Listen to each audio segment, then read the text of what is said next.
Ngày tôi đi lấy bánh sinh nhật 38 cho Trung Ngọc, tôi bị xe tải tông, chết không toàn thây. Khi bay trong không khí, tôi thấy Trung Ngọc, người luôn bình tĩnh, ôm nửa thân thể của tôi, khóc thảm thiết. Mở mắt lần nữa, tôi trở lại năm 18 tuổi. Lần này tôi rất hứng khởi, tìm thấy Trung Ngọc vẫn chỉ là cậu ấm nhà giàu. Xem thử Trung Ngọc 18 tuổi, có phải như lời Trung Ngọc 30 mấy tuổi nói không? Có thể chơi chết tôi, linh hồn bay trong không khí. Lần đầu tiên tôi thấy Trung Ngọc đau đớn đến thế. Hắn ôm cái xác nát bét của tôi, mạch máu ở thái dương phình ra, nhìn xe cứu thương ở xa, ngây người, không nói được lời nào. Cuối cùng, anh ta nhờ người khâu lại toàn bộ cơ thể tôi. Mỗi ngày ở trong biệt thự tối tăm, không nói chuyện với ai, cho đến khi bị cha mẹ anh ta thuyết phục. Tôi nghĩ cuối cùng anh ấy cũng sẵn sàng vào ngày giỗ đầu của tôi. Cuối cùng quỳ gối trước mộ tôi, đốt mấy. Tôi rất tò mò muốn xem anh ấy đốt gì cho tôi, nhưng bị một lực lượng vô danh ngăn cản. Nhìn anh ấy, trái tim như tro tá, đốt xong cái cuối cùng, rồi lấy ra một con dao, nhanh chóng đâm vào cổ mình.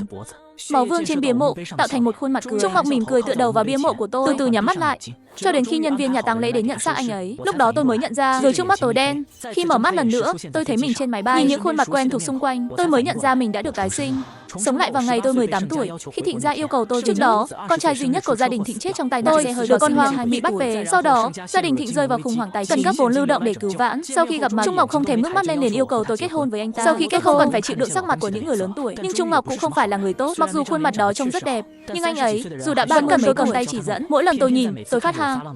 Ánh mắt anh ấy dừng lại ở cằm tôi, anh ấy lạnh lùng cười và rằng lúc trẻ, anh ấy có thể chơi chết tôi. Mỗi lần nghe vậy, tim tôi lạnh ngược. Nhưng sau tất cả, tôi phụ thuộc vào anh ta để sống. Nhưng bây giờ, anh ấy vẫn là một tên côn đồ hay đánh nhau khắp nơi. Một ngày sau, tôi nhớ mày nhìn Trung Ngọc cách đó không xa, liếm môi. Tôi muốn xem Trung Ngọc 18 tuổi chơi chết tôi như thế nào. Quán ba u nào. Trung Ngọc ngồi trong một gian. Về nổi loạn của anh ấy khiến tôi phải gọi một ly nước trái cây. Tôi bước đi lắc lư, nhưng tôi biết mình muốn đi về phía gian của Trung Ngọc. Cuối cùng, anh ấy nhìn về phía tôi. Anh ấy chưa kịp nói hết chữ Lan, tôi định hất ly nước trái cây. Cuối cùng, anh ấy cau mày, nhanh chóng nắm lấy ly nước trong tay tôi, tôi kéo anh ta ra ngoài cửa. Tôi nói, anh có muốn hẹn hò không? Anh ấy sửng sốt. Của táo Edam của anh ấy cuộn, má anh ấy từ từ đỏ lên. Anh ấy nói, anh có bệnh không? Tôi tiến lại gần, trán chúng tôi chạm nhau, hơi thở của nhau hòa quyện. Cuối cùng, anh ấy mới hít thở. Anh đang làm gì vậy? Tôi chưa từng chọc giận anh. Rồi anh ấy đặt tay lên ngực tôi. Cử chỉ đó khiến tôi ngửa ngáy trong lòng. Nhìn mặt anh ấy càng đỏ. Tôi cố gắng không cười thành tiếng. Đây là cái gọi là chơi chết tôi sao? Đôi mắt anh ấy phản chiếu hình ảnh của tôi. Tôi mỉm cười, rồi nói, khi hôn phải nhắm mắt lại. Chưa nói xong câu, anh ấy đã nhắm mắt trước, rồi gần như không kiềm chế được lao tới hôn tôi. Tôi che đôi môi bị cắn đến chảy máu. Tôi ngạc nhiên, kỹ thuật của anh tệ quá, anh không giỏi chút nào. Tôi đảo mắt, quay người định rời đi, anh ấy vội vàng nắm tay tôi. Vậy là xong rồi sao? Vậy thì sao? Tôi châm chọc, cậu nhóc, vậy thì sao? Không ngờ anh ấy lại đỏ mặt, vẫn giả vờ lạnh lùng nhìn tôi. Tôi không phải là người bỏ dở giữa chừng. Vậy anh muốn gì? Anh ấy cố giữ thể diện, ngượng ngùng nói, đây là nụ hôn đầu tiên của tôi, anh phải chịu trách nhiệm với tôi. Tôi không nói nên lời, nhìn anh ấy ngượng ngùng như một thiếu nữ. Thật khó tưởng tượng sau vài năm, anh ấy sẽ nói với tôi một cách bình thản rằng lúc 18 tuổi, anh ấy có thể. Tôi thật ngốc khi tin vào chuyện đó. Sao anh không đổ lỗi cho ly nước đi? Nói xong, tôi quay lưng bỏ đi. Anh ấy theo sau lưng tôi. Tôi không thèm để ý đến anh ta, anh ấy trông thật đáng thương. Nếu anh không muốn chịu trách nhiệm thì thôi, anh có thể để lại thông tin liên lạc không? Tôi nghĩ anh trông giống một người bạn cũ của tôi.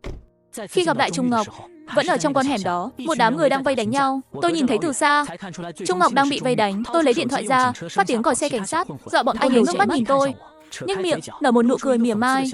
Anh đến để xem tôi bị làm trò cười à? Tôi không để ý đến lời mỉa mai của anh ấy. Đưa anh ấy đến bệnh viện. Anh ấy bị chấn động nhẹ và gãy cổ tay phải. Tôi ngồi bên giường gọt táo.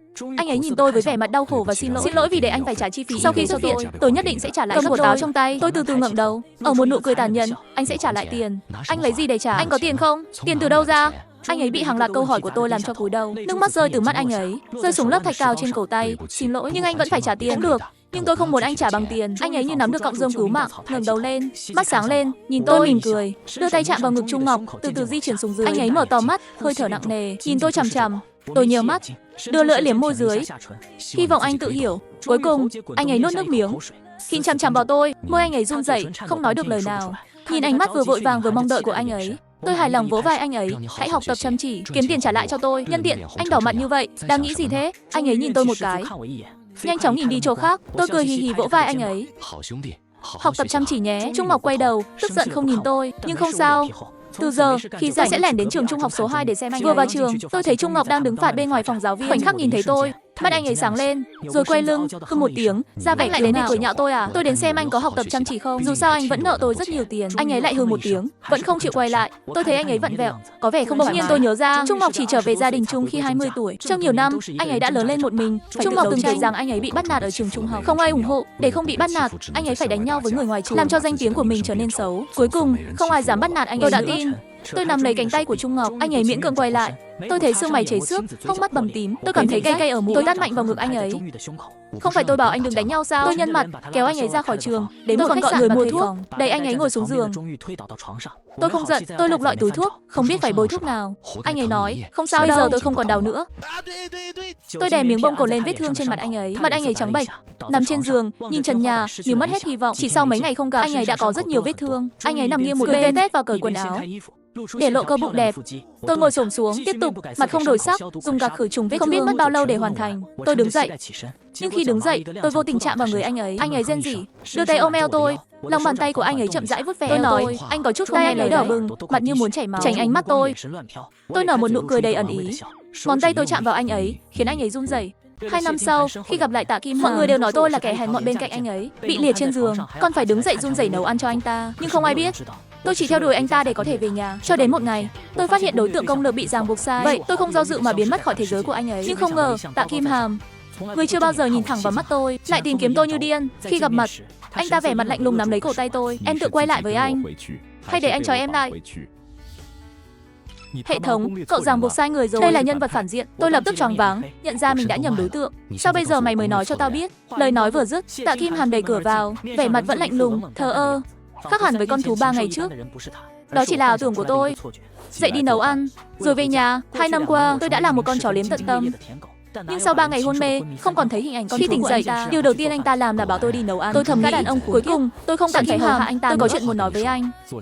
Không đợi tôi nói, anh ta nói, chuẩn bị bữa ăn trong 2 tiếng nữa, rồi ra khỏi nhà. Bố mẹ tôi sẽ đến. Vóc dáng đẹp của Tạ Kim Hàm được tôn lên bởi chiếc áo sơ mi đơn giản, có thể thấy những đường cơ bắp săn chắc. Khi làm chuyện đó, anh ta cũng rất mạnh mẽ. Tôi không kìm được mà nuốt nước miếng, nghĩ rằng mình cũng không thiệt thòi. Hy vọng nam chính thật cũng là một cực phẩm.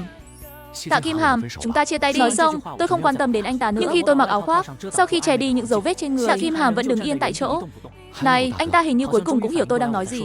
Tạ Kim Hàm bước tới, nhìn chằm chằm vào tôi. Em nói gì? Chỉ là chia tay thôi. Em tốt nhất nên cho anh một lý do hợp lý. Tôi bị ném lên giường, mắt tôi choáng váng nhìn lên. Ánh mắt Tạ Kim Hàm rất lạnh. Tôi biết không dễ để trả lời. Nếu không, anh ta sẽ xé xác tôi. Em biết anh không thích em. Em không muốn trói buộc anh. Em thà để anh hạnh phúc còn hơn là giữ anh bên mình. Tôi tự nhủ rằng mình đang nói những lời Kim Hàm gần như bị lời nói của tôi làm cho dịu lại. Nơi hai người dán sát, nhiệt độ cơ thể chuyển sang, không khí cơ thể tôi run rẩy. Tôi có một nhận thức mới về sự dã man của Tạ Kim Hàm. Tôi vội vàng đẩy anh ta ra, mặt đỏ. Em sẽ đi nấu cơm cho anh trước. Tôi chạy vào bếp, làm cho anh ta một bữa với canh và 3 món. Thân thể đau như muốn sụp đổ. Hệ thống nói, xin lỗi, tôi đã làm bạn phải chịu đựng. Ha ha, mày biết là được. Sau khi tắm xong, tôi không nhịn được mà mắng Tạ Kim Hàm vài câu. Hệ thống gửi cho tôi thông tin của nam chính thật. Hệ thống nói, tôi chỉ biết tên của anh ta. Còn nhân vật phản diện thì sao? Có cảm giác anh ta sẽ gây rắc rối. Bạn có muốn chia tay với anh ấy trước không? Đừng lo, nếu tôi không đi tìm anh ta sẽ không. Tôi đã bên cạnh anh ta 2 năm. Tôi hiểu anh ta hơn bất kỳ ai. Tôi tự tin. Ngày hôm sau, cầm một chiếc ông hoa nhỏ, tôi đứng dưới lầu công ty của nam chính thật. Nhưng chưa kịp chờ nam chính xuất hiện, tôi đã thấy một bóng người quen thuộc. Ánh mắt chúng tôi chạm nhau. Nam chính thật vừa bước ra khỏi công ty, mắt tôi hướng về phía đó, nhưng nghe thấy giọng nói của Tạ Kim Hàm. Em theo dõi anh. Tôi cảm thấy khó xử. Tôi mải nhìn nam chính, không nghe thấy Tạ Kim Hàm nói gì. Trong đầu tôi chỉ có 2 tiếng nam chính. Nhưng giây tiếp theo, tôi bị Tạ Kim Hàm ấm cổ áo kéo đi. Lịch trình của anh không phải là điều em có thể hỏi. Hãy dẹp bỏ những ý nghĩ vặt vãnh của em đi. Tôi bị ném xuống lề đường, ngã sấp mặt. Các vệ sĩ của anh ta đã quen với cảnh này. Họ nhìn tôi từ trên cao. Một người trong số họ còn cười khẩy. Tôi mím môi đứng dậy. Khi ngẩng đầu, Tạ Kim Hàm đã đi xa. Anh ta đang bắt tay với chú Tiêu. Dưới ánh mặt trời gay gắt, tôi đã đứng đó suốt 2 tiếng. Cuối cùng, chú Tiêu cũng bước ra. Chú ấy xuống để tiễn Tạ Kim Hàm. Ánh mắt của chú Tiêu rất ấm. Tôi biết chú ấy là người tốt. Tôi lấy can đảm bước tới. Tạ Kim Hàm liếc nhìn tôi, hơi nhíu mày. Các anh biết nhau à? Tạ Kim Hàm lạnh mặt không nói gì, dường như đang chờ tôi nói. Tôi nói, chúng tôi là bạn. Tạ Kim Hàm hừ. Tôi dường như nghe thấy tiếng ngón tay siết chặt. Tôi khó hiểu liếc nhìn Tạ Kim Hàm, không quan tâm anh ta nữa, mà mạnh dạn lấy điện thoại ra. Chúng ta có thể kết bạn trên WeChat không? Tạ Kim Hàm nói, đây là cách em vậy thì sao? À? Sau khi chú Tiêu trở vào công ty, Tạ Kim Hàm lập tức quay người bỏ đi, vẻ mặt u ám đến mức có thể nhỏ. Tôi không quan tâm anh ta. Sau khi có được WeChat, tôi bắt đầu nghĩ xem nên làm gì tiếp theo. Trong thực tế, tôi chỉ có một người bà, sức khỏe của bà ấy không tốt. Tôi lo rằng nếu trì hoãn thêm, tôi sẽ không gặp được nam chính. Tôi phải nhanh chóng liên hệ với anh ấy. Tôi sẵn sàng về nhà, nhưng thấy xe của Tạ Kim Hàm đỗ bên đường, vẻ lạnh lùng. Nếu là trước đây, tôi chắc chắn sẽ không biết xấu hổ mà đến gần. Tôi chỉ làm như không thấy. Tôi làm ra vẻ không quan tâm đến chiếc Bentley của anh ta. Tôi thầm nghĩ, đừng tới đây. Nhưng tôi vẫn bị anh ta tóm lấy cổ sau, bị kéo đến trước mặt Tạ Kim Hàm. Vệ sĩ siết chặt cổ tôi. Sự siết chặt khiến tôi đau đến run rẩy. Khóe mắt, tôi thấy dường như anh ta đang thưởng ngón tay mình. Đây không phải là người luôn coi lại cảm thấy hơi lạ. Tôi bị ném vào ghế phụ, trước mặt là bàn tay của Tạ Kim Hàm. Tôi run rẩy ngước mắt lên, rồi bị anh ta nắm cổ áo. Tôi tự nhủ rằng mình cũng không quấy rầy anh ta nhiều. Tôi chỉ lợi dụng anh ta để tiếp cận nam chính. Em đã kết bạn WeChat với ông ta chưa? Ý anh là sao? Ý anh là sao? Những người lớn có biết chuyện này không? Nhưng để đối phó với tính khí lạnh lùng này của gã đàn ông hoang tưởng này, tôi vẫn làm mềm giọng. Em thấy anh cũng không thích em lắm. Vậy chúng ta chia tay đi. Mạch máu trên trán Tạ Kim Hàm nổi lên. Hơi thở của anh ta rối loạn. Anh ta hừ lạnh. Ai nói anh không thích em? Chỉ có anh mới có thể quyết định chiêu này để thu hút sự chú ý của anh. Đến nước này, tôi cũng chỉ có thể nói thẳng. Tạ Kim Hàm, em không còn thích anh nữa. Em cũng không cần anh chú ý. Nếu anh không quen vì em không còn phục tùng anh, thì từ nay về sau, anh hãy tập quen dần đi. Tôi từ từ gỡ từng ngón tay của anh ta ra. Anh chỉ là không quen thôi. Chẳng bao lâu, anh sẽ quên em. Nói xong, tôi chu đáo đưa cho anh danh thiếp của sư phụ đầu bếp. Nếu anh thích đồ ăn của em, ông ấy là sư phụ của em. Nấu ăn giỏi hơn em. Tôi quay đi, nhưng bị Tạ Kim Hàm nắm chặt. Đối diện với đôi mắt đầy bạo lực và sâu thẳm, cửa sổ xe từ từ đóng lại. Mí mắt tôi giật lên, cảm thấy trời ơi, Tạ Kim Hàm định làm gì? Khi tôi phản ứng lại, tôi đã bị Tạ Kim Hàm kéo vào ghế sau. Anh ta đè lên người tôi, ánh mắt đầy kinh ngạc, bắt đầu xé quần áo của tôi. Tạ Kim Hàm, anh làm gì vậy? Anh điên rồi. Nhưng anh ta hoàn toàn phớt lờ. Một tay đè chặt tôi, tay còn lại bắt đầu mò mẫm xuống dưới. Tôi đấu tranh. Tạ Kim Hàm, anh muốn gì? Em muốn chống cự sao? Em chống cự thì sao? Hôm nay tôi sẽ khiến em không lết nổi khỏi đây.